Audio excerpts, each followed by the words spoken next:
বসে বসে ভাবে আমি সারাদিন। সে তুমি বসে শুয়ে দাঁড়িয়ে যেভাবে ইচ্ছা ভাবো না কেন, না মানে কথাটা হচ্ছে যে দিদি তুমি নাইটিটাকে ওইভাবে ওইখানটায় গুজে দিয়ে আর পাটা বার করেই বলতে হবে, না মানে ভালো করে বলা যেতে পারে না নাকি?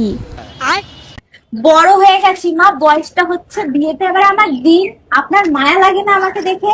হ্যাঁ কাকিমা, তোমার কি মায়া লাগে না? মেয়ের বয়স হয়ে গেছে তো বিয়েটা এবার দিয়ে দাও। ওর বিয়ে করার জন্য ধৈর্য ধরছে না, সেটা ও নাইটি তুলে পা বার করে আমাদের কাছে প্রকাশ করছে।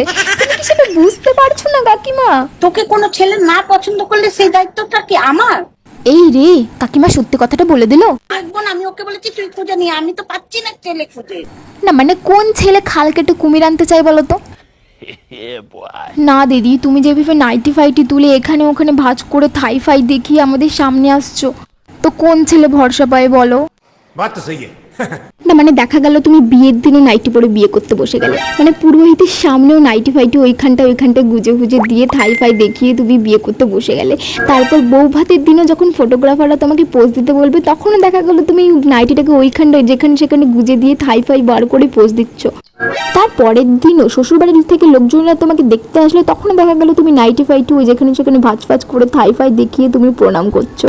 তারপরেও যখন শ্বশুরবাড়ি থেকে কোথাও ঘুরতে যাবে তখন দেখা গেল তুমি নাইটি ফাইটি যেখানে সেখানে গুজে দিয়ে থাই ফাই বার করে সেম প্রসেসে প্রণাম করছো। তখন ছেলেটার মান সম্মানে টানাটানি পড়ে যাবে না? बात तो सही है। আর কেউ কি স্বইচ্ছায় হাঁড়ি কেটে গলা দিতে যায় বলো? আর কেউ যদি দিতে যাও তাহলে স্বইচ্ছায় চলে যেতে পারো। মেয়েটা বিয়ে করার জন্য একদম লাফাচ্ছে।